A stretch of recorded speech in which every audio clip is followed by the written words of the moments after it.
Good morning. This is Lou Johnson, your host, and you're listening to Forward March Podcast.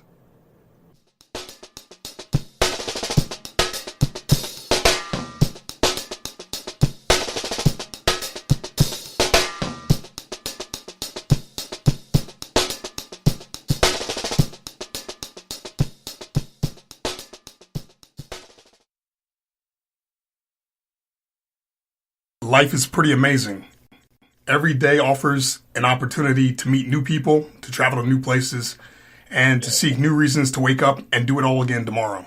However, the opportunity to connect with people and to maintain those friendships and relationships is rare. We get busy with work, family, and life's other stressors. Sometimes we meet that special someone. We make that friend who's there for you through it all. And who, when there's trouble, you want that friend to be there and nobody else. That friend, for me, is the one and only, my brother from a European mother, Ercivan Martin. And he's with us today. What up, brother? What up, Lou? You're already making me emotional right now with that whole introduction. I'm trying to wipe my tears away. You got to stop this. Hey, we're just getting started, brother. Thank you, brother. I appreciate those kind words, but it's all true. No, I know, kidding. Super modest guy. I love him. So, Ercivan, tell us where you're from. Okay, I was born in Amsterdam in an undisclosed year, as the rumor now goes. I moved here at a young age from Amsterdam, the Netherlands. The initial reason was to go to school here, which I did. I'm just really an immigrant. I came to America for a better life, dreaming about the American dream that some of my family members had achieved, whatever that was in my mind at the time. That's what I wanted. The life back home just wasn't right for me. It wasn't what I wanted. So I moved to America. So when you say life wasn't exactly what you wanted it to be, what was it like back home? We were not blue-eyed and blonde-haired, so we were different names, different culture, whatnot, and we were never accepted. So the hardest part for me was, even though I was born in Amsterdam, was living in a country, living with people that never were going to accept me. So when I had the opportunity to move to America, where we all won, we were all America. And when I come here on vacation earlier, people treated me like I was something special. It was my dream come true to be just like an American, and not this person that was maybe an outcast or was kind of frowned upon. So that was the reason. This is why America was my dream nation. Yeah, that's a pretty amazing story. I mean, when you think about what it takes just to live a simple life, one where you're not harassed, where you're not made an outcast just simply because of who you are, that motivator is so strong that it makes you want to leave where you're at and to go to another country. That's pretty amazing. Well, I'm glad you're here, man. I'm glad that your family I'm glad your family made all the decisions that they did, and I'm glad that our paths crossed. I mean, hey, God works that way. So you came here, you said when? How old were you? I was 17. I moved here permanently. We'd been here earlier, but at age 17, I jumped on a plane. I had a bag with a dictionary and some boxing gloves. And the custom agent said, "Why do you have dictionaries and boxing gloves?" I said, "Well, I want to learn English as I punch people and explain to them why I'm punching them. I want to be a kickboxing coach." So they laughed, and I entered the country, and, that was the end of it. I left my family behind. And I had an uncle here. I had two uncles here and relatives. So initially they helped me out. But I found my way in America. That was when I arrived, a teenager. I signed up for junior college right away, the same week, and I had all my dreams and visions, and I set my goals, and I was gonna work towards them. And boy, I'm still working. We all are. It comes free, nothing comes easy. That's the absolute truth. Hey, so about those boxing gloves, let's talk about that a little. Did you ever become a kickboxing coach? Yeah, so when I started at martial arts at age 7, I started with judo. I went all the way up to brown belt at the local community center because it was free, and my parents couldn't afford classes. And so I would sneak to judo classes.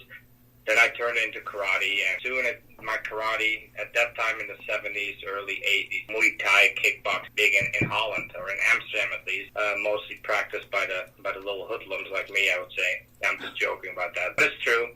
So my friends who were all older than me, they were 17, 18, I was young, 13, 14. These fellas tried to, date my sister, so they took me under their wing. Not really because they liked me, but they tried to get to my sister. Right. So they showed me, they would take me to the gyms, and I I got involved at that time. I left karate behind at a very young age with kickboxing, Muay Thai. So I've trained, fight, go to the events, watch the world champions, my heroes who later became my good friends in adult life by chance, because I guess that's what the universe wanted. But my big dream was always to become that guy in the corner coaching these champions. Right. You know, telling them what to do, how to move to the left, to the right, to follow up with a kick. There was something about that coach. Now, I know very well that they say if you can't do it, you teach. I've done it too. I've fought in the ring. It wasn't my thing, you know, fighting in the ring.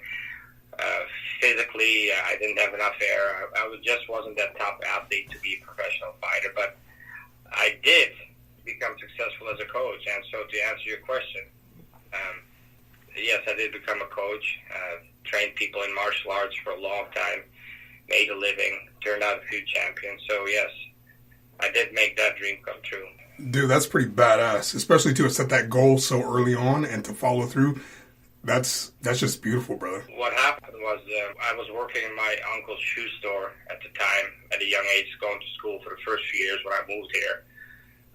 You know, it was in San Francisco in the Fillmore district, and my uncle was proud of me. I was fighting in the ring. I had some competitions. I was actually, in 1992, I fought a good friend of mine now, Boyd Murphy, which I lost. He knocked me out in Bakersfield, but I was the first Muay Thai fighter. But it was modified Muay Thai. They didn't allow elbows and knees, but I was so used to fighting under those rules. On video, you see me throwing them anyway, and the referee would discipline me, would not take a point away. Right. But my uncle would have all these posters and pictures of me. I guess in his mind it was like to warn the bad people, the bad customers, not to mess with him, the store owner. And the first student I had was a military gentleman. He said, "Wow, I really want to learn this Muay Thai. I've heard about it." And this is before Jean-Claude came out with the movie Kickboxer. What he knew about Muay Thai? I mean, they knew American kickboxing. They knew, the Bill Wallace and the Joe Louis and all these great fighters, but they really didn't know about fighting with knees and elbows. So I was one of the first pioneers in this, I guess at least in my area in California. And this was the first student I had at Presidio. I took my kick shields. I believe he paid me $40 for a few classes. I don't think he ever actually paid me, but in any case, not important. So that's how my career as a trainer started, with that first gentleman, military vet, that took classes with me in the park. You and I, we've been friends for several years now. I mean, since 2006, 2007, around there. Right. We've never had such conversations like this before.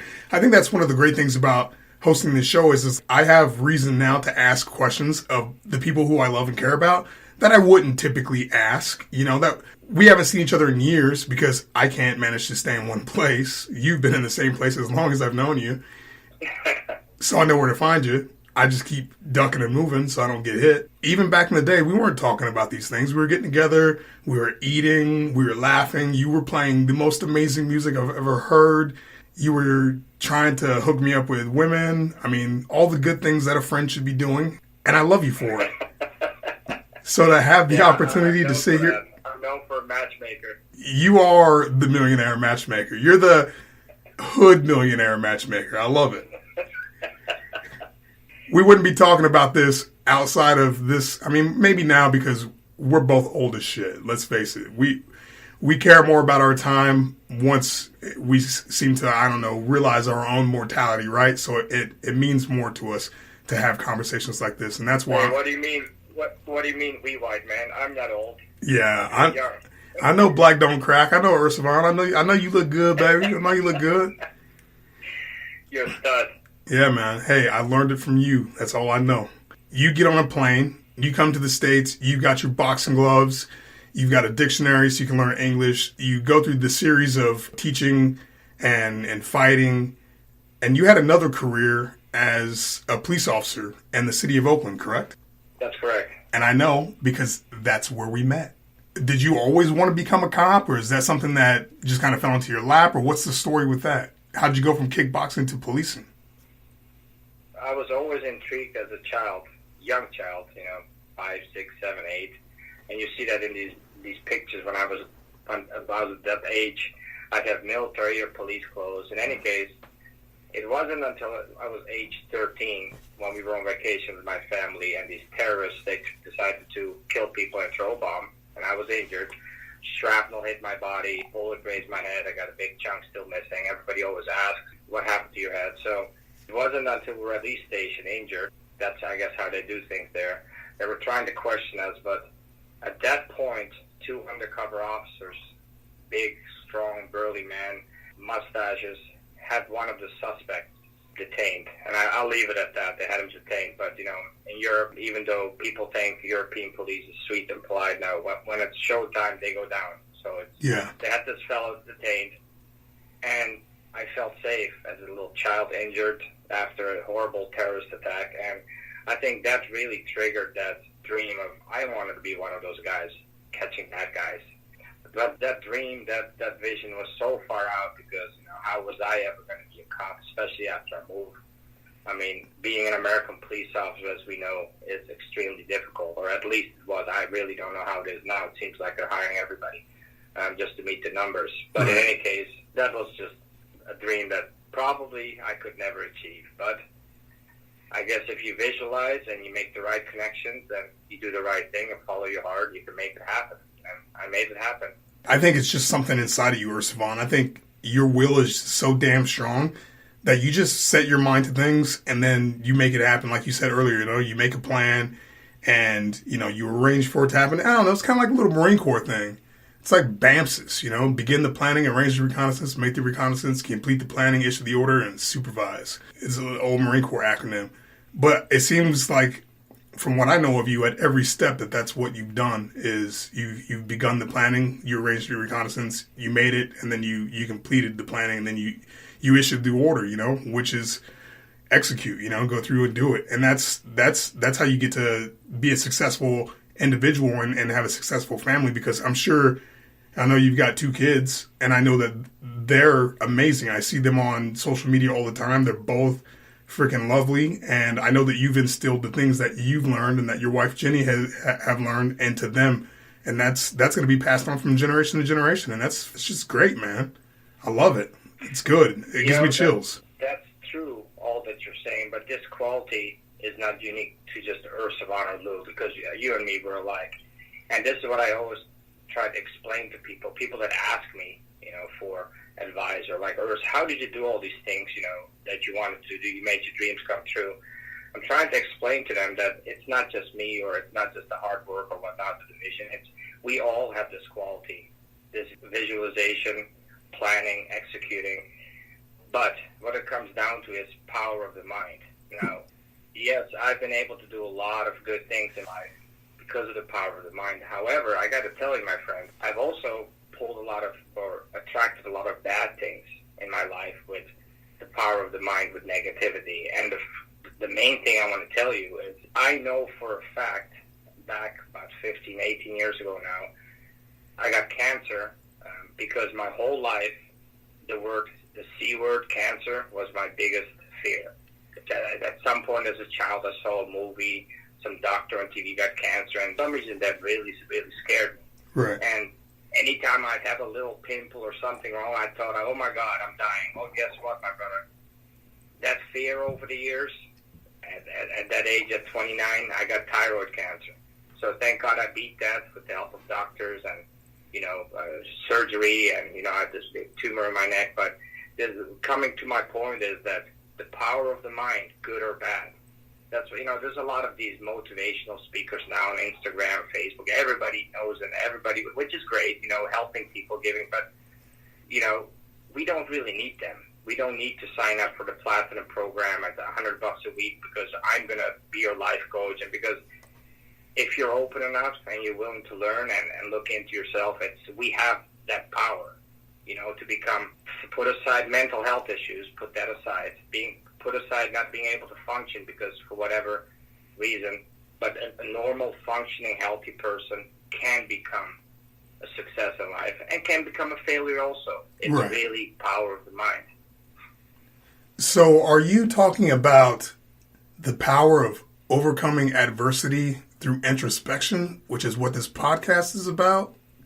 conveniently? Well, I'm just answering your questions. I'm telling you what my life experience has been. Yeah. And when I see people, and they, nowadays in society, not to go too deep into society because then, we're going to go on a different subject. It's train wreck. People are, blaming everything on everybody else. They're pointing the finger. And when you, as you know, my friend, when you point a finger at someone or something, fingers are pointed to yourself. Yes, so sir. let's look within. Let's figure out what we can do to change our situation.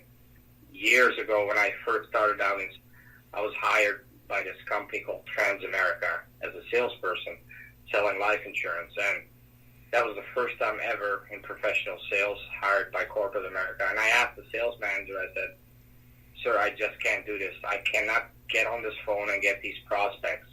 And he said, "Ercivan," he says, "you're a fighter. You go in the ring, you kick somebody in the leg." And this was a multi-million-dollar salesman. He's very successful. He was the head of sales. He says, "You kick him in the leg, guess what? Nothing happens." He says, "What you need to do is not quit and lose the fight." He says, "Give him a left hook and then kick him in the leg. Change it up a bit." So that's what life is about, for me at least. This doesn't work, do that. That job doesn't work. Hey, how about you switch and find a new job? So always keep moving, like you just said earlier. Yeah. That's your success in life. Nothing wrong with that. Being stagnant is what kills us. Yes. That mindset, you go out on the street every morning, you tell yourself, what am I going to do to feed my family? And this is what I'm going to do. As opposed to, God, I can't do this. I give up. Let me hit, the government and see maybe if they can give me a handout. So that's my point. It's all within. The way you put it, man, is very lovely because it reflects real life. I couldn't have said it better. So you become a cop in Oakland, California. I think in the class before you. Eventually, you and I are on the streets together. We become friends. You were the most reliable person I've ever met in policing. The most reliable person in my life right now. I mean, man, it's a pleasure. I appreciate it. I had an accident at one point. I was in a high-speed chase, chasing a 215 suspect. I felt pressured to do so. I may have broken a rule or two to try and attempt to do so. I mean, my ego got in the way, and I wanted to be a hero. In any case, you're familiar with the incident. I got T-boned, well, just about T-boned by another police officer trying to join the pursuit. And, I injured myself. I injured the people in my car, and that officer got injured, and it was all my fault. I accept full responsibility for that, and obviously I learned a lot, and it aided me in the future having that knowledge. When I blacked out during the accident, because, it was devastating. The entire front of the vehicle, you saw it, Ercivan, was gone. It was literally steering wheel, dashboard, windshield, and pretty much nothing else. It was pretty far gone.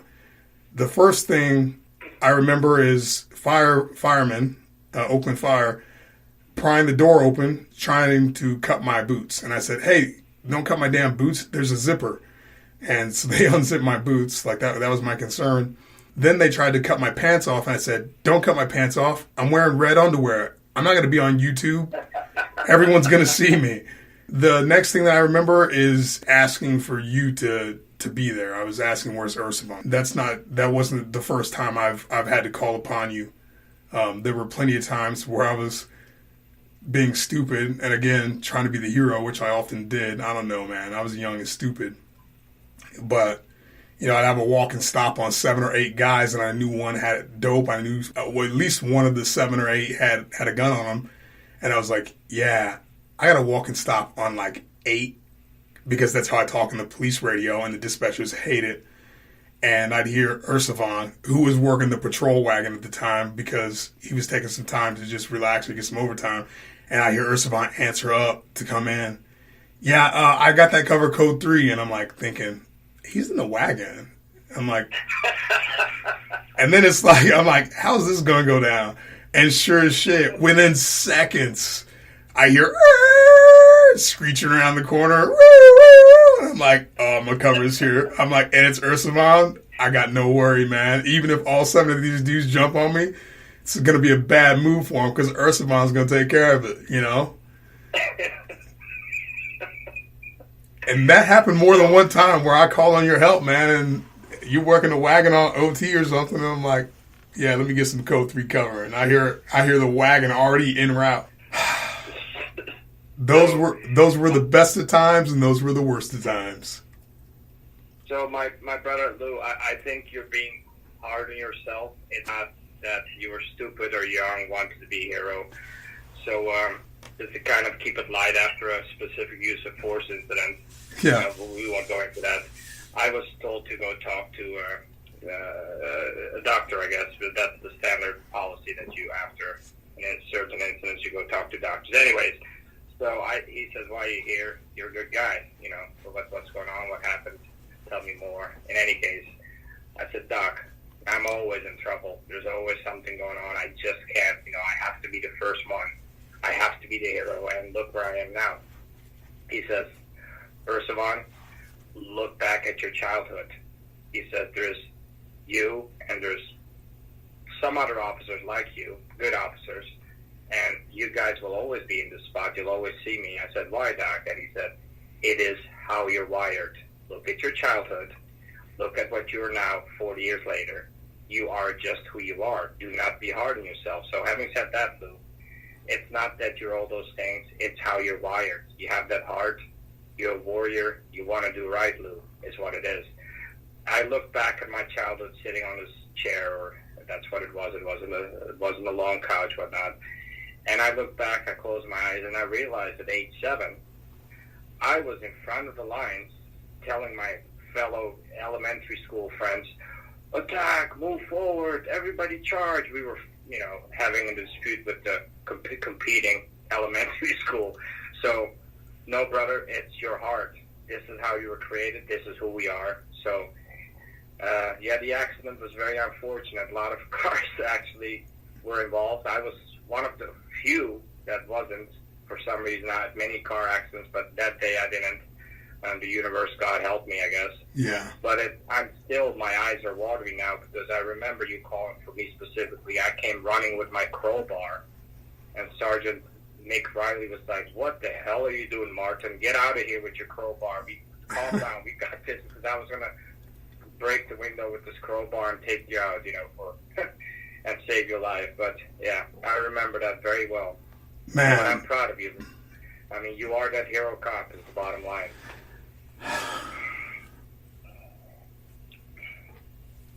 Did I make you emotional now? Yeah, man. A little bit. Yeah. I mean, dude, I'm not special, and I'm not unique. Maybe to my daughter, and some other people, but I know for a fact there are guys out there, there are women out there who are 10 times who are 10 times the cop that I was. And all I know is I was trained, by the best of the best during the academy, and I just wanted to be that. I wanted to make them proud. I wanted to keep my brothers, my sisters, and the citizens of the community safe, and I was willing to do anything, to include sacrificing my body to do it, and hey, man, that's the story of cops all around the world, I think, and I'll just touch on this. I'll stay in the shallow end of the pool when I say this, but cops get a difficult. They get a shitty rap. They get this 3-second clip of a cop doing something wrong, and now all cops are bad, and that's unfortunate, and it's untrue. And so, I've always just tried to do the best, man. I've always tried to take care of people that I cared about, and shit, man. Sometimes, as you know, you take care of people you don't care about, but it's just the way the world works. And I'm so blessed and so honored that God gave me the opportunity to do so alongside people like you who are similarly wired. For you to sit here and to boast me up like that, it's truly an honor, because I know what kind of cop you are. I know how amazing you are as a simple human being. I know how amazing you are, and I know how giving you are, and it means the world to me. And yeah, motherfucker, you made me a little bit emotional. Well, brother, somebody once said, well, people in uniform are not special. It doesn't make you. Well, actually, we are special. Soldiers, but cops, because we run to gunfire while everybody else hides, right? But having said that, it's not unique to us.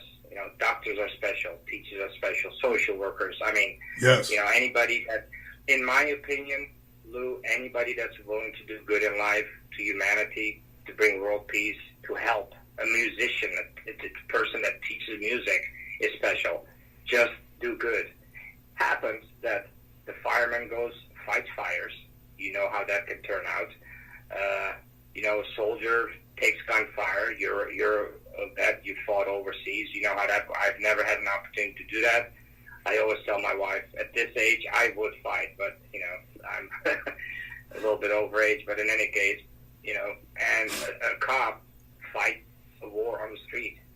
Fights urban terrorists, fights evil. So as long as we can do good in society and help others, we're all special. Yeah, that's my opinion. So thank you for your service. No, thank you, man. You are the Pablo Picasso of words. My heart is open. My emotions are on my sleeve.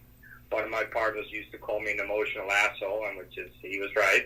Yeah. But I'm an open person. You're gonna love me, or you're gonna try to punch me or kill me. But most people, thank God, love me because I say what's in my mind. I try and it offends people at times, but that's what it is. You can't please everybody in life. I like it. So what was your greatest tragedy while you were a cop? I know that there were several. There were the daily obstacles, the daily stressors. We've seen some pretty nasty things, but what was your greatest tragedy? Well, the first thing I'm obviously going to say is March 21, when 4 of our brothers got killed in 2 hours. Having said that, every time I would hit the street and an innocent human being was killed or hurt or their lives ruined forever by evil, was the greatest tragedy for me. So there is really no, of course, the day 4 of our brothers got taken by evil, that was that's for all of us. There is not a single officer that doesn't understand when a brother or sister next to him, you're really fighting with him for your battle buddy, how that affects that officer. We all get affected by that, even strangers. You can see on my social media how it affects me when an officer, I have no idea, worldwide, it gets taken from us. But really the job in and in itself, all the bad things we saw daily, children being hurt, killed, the innocent bystanders, the good people, the tourists, attacked and killed by evil, it affected us, and it was all a tragedy, Yeah. But we had the ability to fight evil and to counteract these tragedies, and that made it kind of became balanced until they told us that we couldn't anymore. Yeah. I think that's the day the police department died, It's like when you have people who don't understand the evil because they've never had to face it, they don't understand what it takes to defeat it. Sometimes, and I'm not saying all the time, but sometimes when there's an evil and you assign people to go confront it, those people have to be equally evil. No, more than evil. And I'm not saying they have to be malicious and that they have to, be excessive in force or things of that nature, but you've got to give them the tools and the opportunity to fight the fight. It's like, let them go. You're holding on to the chains, but you're telling them to go, but you won't let them run. Let that dog off its leash. Let it go and do its job to protect the people. And you know what? I guarantee you, because we saw this happen, the streets will be quiet for a little bit. Long enough to regroup and reassess and implement a plan. We're waiting for something to happen. We're not just going around just jumping on people and giving people a hard time and, unnecessarily and illegally detaining people. We're looking for that evil. We're seeking it out. And then when we see it and we identify it, we need to be able to rid of it, to take it into custody and help it become a bright light and not a dark shadow, if you will. So the word police, as you very well know, means the actual word meaning of the word police means legalized use of force, right? Allowed force. Right. We are social workers, much like an actual social worker. We are the same. The only difference is we go into that house, that room, that school shooting, when the actual social worker can't. trained, we have weapons. We go into, when everything else fails, we actually go in to stop the threat from having other people get hurt. We act to evil's reaction. And the key element of our job is fighting, yes, but it needs to be done in a way, especially nowadays, where the force we use has to look pretty. It's almost like, yes, go ahead and use that force, officer, but we don't really want to see it. We don't really want to know, but just stop the threat. And that's where it gets very, very complicated, because somebody like me with an extensive background in martial arts, numerous violent altercations from a child I've grown up in a rough neighborhood, acts different towards evil that wants to take your head off as an accountant that decides to become a police officer because that was his dream or the benefits are good or whatnot. One person and not every officer can be a warrior/fighter. I get that. But at the end of the day, my brother Lou, the word police, we're still getting paid to fight something. We're not getting paid to necessarily chat, because what happens after when diplomacy doesn't work? It often becomes war in this world, unfortunately. Mm-hmm. And that's where it's hard to explain to people who have never had to slap a grown man in the face because the grown evil man was trying to get to his kids. Somebody that always called 911 in any case of emergency or violence. How do you explain to this person that, look, this needed to be done, this threat needed to be stopped, whether it was physical force or, weapons or even all the way up to lethal force? Yeah. That's the challenge of policing. That fight continues today. So, yeah. You told us about your greatest tragedy. What was your greatest triumph? And hold on a second. Hold the phone. I asked you what your greatest tragedy was, and you touched on March 21st, 2009, when our brothers Mark, John, Dan, and Irv were killed and taken by evil. And coincidentally, that's my greatest tragedy as a police officer also. I needed to say their names so that they're not forgotten. I need people to know, because... Thank you. Yeah, absolutely. I need people to know. I need people to know their names. Mark Dunnican, John Hagee, Dan Sakai, Irv Romans. Okay? These were real people who woke up in the morning and went to work just as they did every day for several years before. And they knew that the job required a contractual agreement between them and the world that they would give their life to save someone else's. And that's what they did.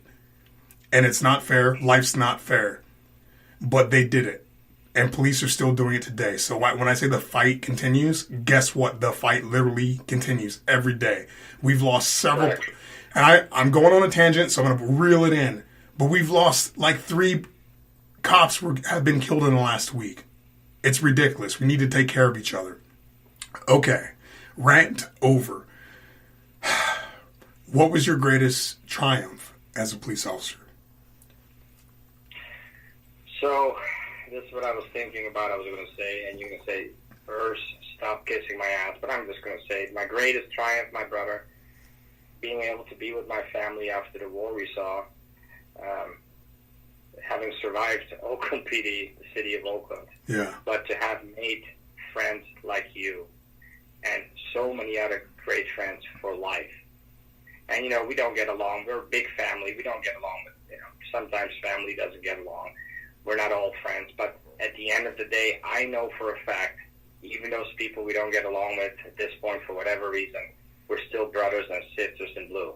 So my greatest triumph is that I can say I was an Oakland cop, and I look back proudly and calling you my brother and so many others my family is my greatest triumph, and that I make my wife and my kids proud.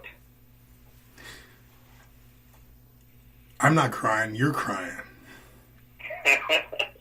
Why has this become a cry fest? I don't know, man. This went from like... Heart is opening. This conversation has gone from zero to Drake real fast, man. It's gotten real, like, lightweight sensitive up in here, man. I'm in my feelings and things. Okay. We are who we are. This is why people love us. Yeah. It's so great being here talking to you, man. I mean, Thank you, brother. really, I wanted to call you and just have a conversation with you for like an hour, but I know that you don't have a lot of time because you're busy with work and family and all these other things, and you're this magnificent author. And I finished your book. It's beautiful. What a great novelist. But let me just say that I actually had to say, hey, Ercivan, I'd love to interview you for the Forward March podcast. Was actually an excuse to get you here so that I can hear your lovely voice and to have a conversation with you for Thank you. Call me anytime, Lou. for an extended amount of time.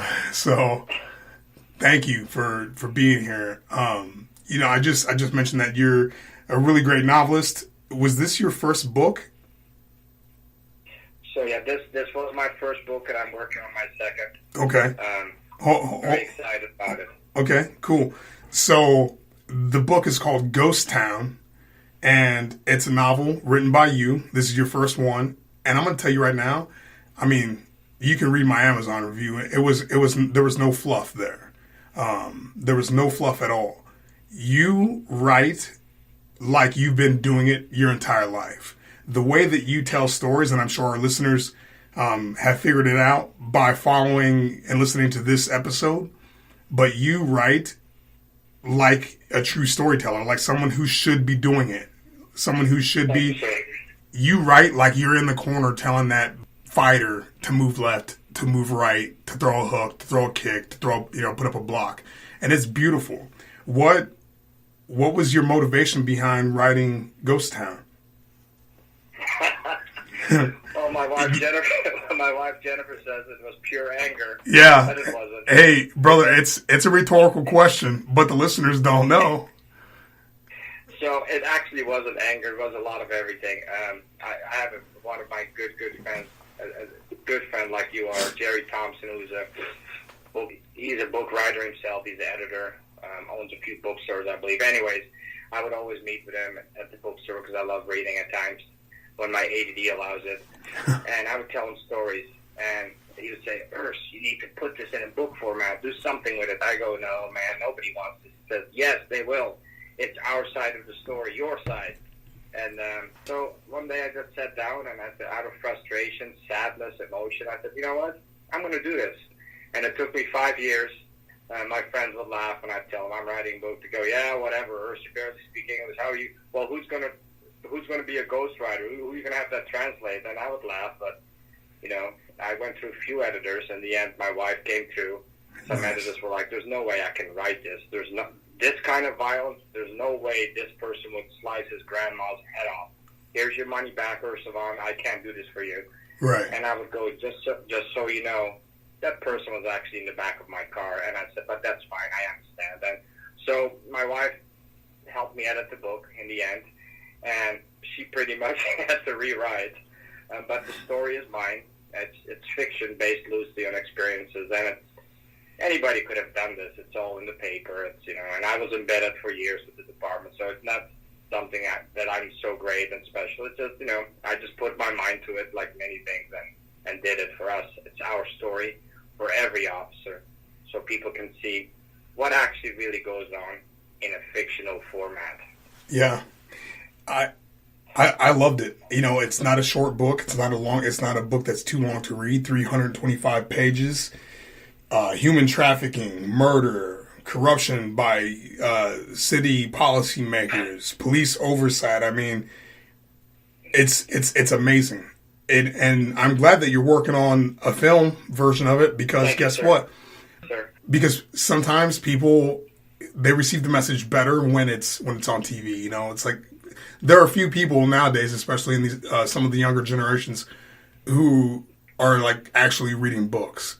Of course, there's the flip side. There are kids and young people who are reading all the time and, fired up about it. But for the most part, people want it delivered to them as quickly and as easily as possible. And so I think that you writing a screenplay and getting a film made, about this and, hey, shout out to Netflix. This would be a wonderful Netflix series. I mean, Thank you. Yeah. It's the response has been amazing. I would always think, of course, my friends are gonna say, "Oh, this is great," but my cop friends would not. They would buy the book. But actually, as you know, the cops are actually the hardest critics. Yeah. Some of my friends, they're not going to tell me, oh, great, Urs, it's awesome, just to, to blow my ego. I mean, but the response worldwide, all the network I have on social media, Facebook, thousands of people that follow me, Instagram, people I've never met before, cops or non-cops, they all gave me great reviews. I'm very surprised, and I'm very, very happy that the book was reviewed this well. Well, I'm not surprised because I know who you are. I know what quality of human you are, and I know that you don't half-ass anything. So when you told me, hey, I just released the book because I saw on your Instagram page, cutting it open and saying, hey, unopening. Yeah. What the hell is an unopening? It was the ghost town reveal. It was beautiful. And then shortly thereafter, you and we had a conversation over the phone, and I said, I'm ordering it right now. And I literally, while I was on the phone with you, ordered the book because I don't need to read any reviews to know it's going to be great. I know who you are. I'm flabbergasted again.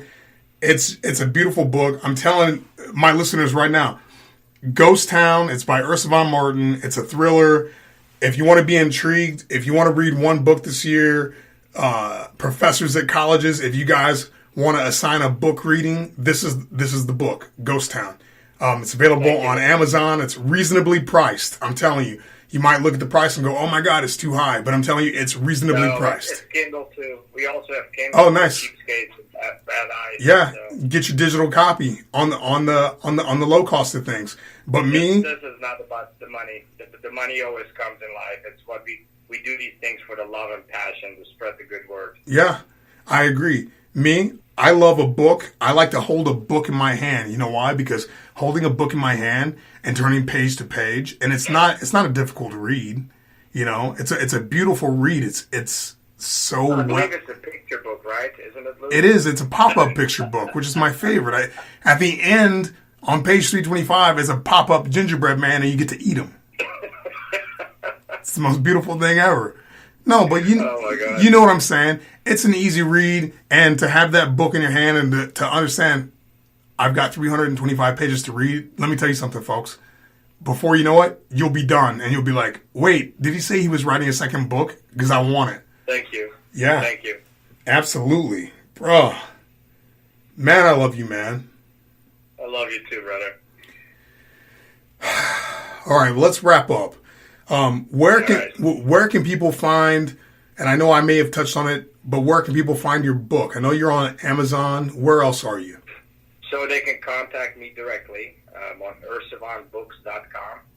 If for some reason, I had a lot of people saying, well, we don't really like Amazon, so they can contact me directly. It's on Facebook as well, but they can purchase the book through me. That's what they prefer. They can PayPal, whatnot. Right. If I like you enough, I might sign it and send you a free copy, but that's part of the marketing plan. In any case, Ercivan Books, ERCIVAN Books.com, or Amazon worldwide is where the book can be purchased. I've got them in local bookstores here, bookstores I like. Obviously, Jerry's, I've got them placed in the bookstores. Yeah. That's where you can get the book. And where can the listeners find you on social media? Where are you at? So Instagram, my Facebook, first of all, is Ercivan Martin, ERCIVAN MARTIN, and Instagram would be Rogue One USA, as well as Blue Blood Defender, which is basically pictures of the book and pictures of the police officers. Yeah. The Rogue One is more kind of my personal page where I'll put memes and I joke about, politics because I think it's all a big joke at this point. And, I talk about policing and some educational stuff. I try to stay away from the motivational, all that nonsense. Or not nonsense, but we spoke about this earlier. Yeah. It's a little bit lighter. So, but there's more to follow. There will be more. I'll be on Twitter soon here, focusing on policing the issues, and we move on. Keep doing the good work.